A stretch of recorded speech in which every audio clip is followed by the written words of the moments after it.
Hello, ladies and gents, boys and girls, people of all ages, sexualities, and identities, and welcome back to another Doctor Who review. But this time, it's not exactly Doctor Who itself per se, but it's another spin off. Today, we have a look into the lives of Jenny Vastra and Strax as we learn more about the Paternoster gang. A quick little insight to anyone who doesn't know who the Paternoster gang are. Imagine if Doctor Who had its, let's say, own version of Sherlock Holmes. But in this case, it's a married lizard woman and her maid, along with their best friend Strax, a Sontaran from Sontaran. So the first episode in this box set is called The Cars That Ate London. There's been some mysterious going-ons in London as Madam Vastra and her crew begin to investigate.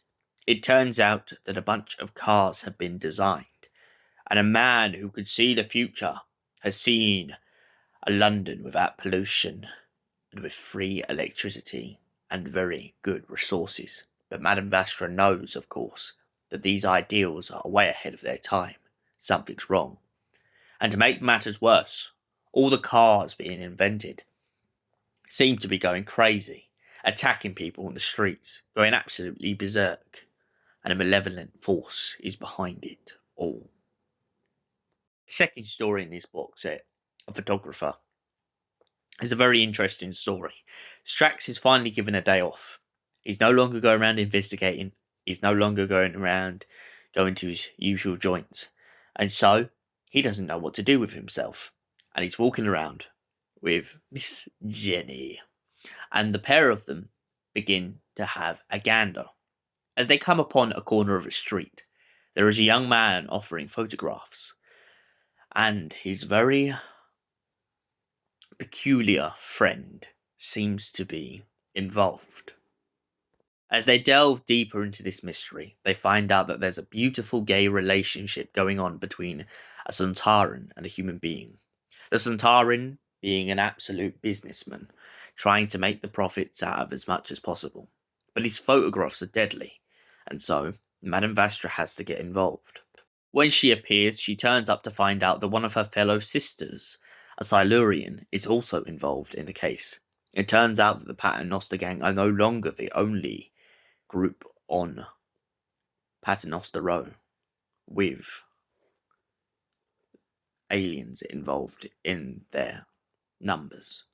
And so it comes down to a dispute in which the pair of them have to come to some civil agreement. They decide to stay out of each other's ways, but also agree to help each other when needed. As after all, they are the only aliens known to be in London. Last story, The Ghost of Greenwich. It turns out that all through Greenwich, dead people are turning up, phantoms of people thought to be deceased. But no one knows where they're coming from or why they're there. And so, Jenny, Vastra, and Strax begin to investigate. As they hunt down the ghoul and they look for answers, they find more and more mysteries. It feels like the trail will never end. And so, they eventually find the clues and learn that some malevolent force was behind it all along. What did I think of the Paternoster gang, Heritage 1? Well, it was an opener. I absolutely love it. I love the idea of Strax not being sure what to do on his day off. I love the way that Jenny and Vastra both pick apart at what's going on. I love how Jenny still does the brilliant thing I always loved that she done on screen, which is this idea of her kind of being the human touch in the group, where she goes around and she has sympathy. And I can see why her wife Vastra absolutely loves her so much, because by her doing this, it makes Vastra's work 100% easier, because Jenny can kind of weasel her way in and just get talking to people. This is very evident in stories on screen such as The Crimson Death. Alright, did I say Crimson Death? Crimson Horror, I meant. And another good example is that time when the 12th Doctor and the dinosaur, and Jenny kind of has to reassure Clara that the Doctor is still the Doctor. Vastra also is a magnificent job in this story. Um, this box set, I mean. I love the idea of her strengths and her constantly having to remind Strax not to do stupid things. That's always been the commedia dell'arte and always the punchline with the pair of them on screen is how Vastra's the smart, intelligent one, and Strax, it's not that he's not intelligent, but he works in mysterious ways. I also like the idea that Strax has to be taught Cockney. that, that to me is just absolutely hilarious. But overall, what did I think? Well, as I said before, it's a great introduction. It's a great first box set. Do I feel like it's the strongest though? I feel like there's a lot more stories we could have got in this first box set. We didn't, but we could have.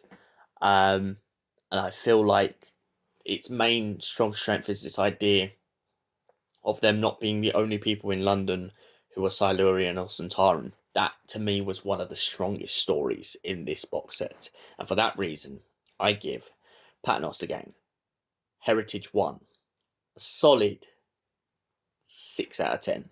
Thanks for watching. We will see you in another Doctor Who review. Until then, goodbye, Alonzi. And you're all bloody beautiful.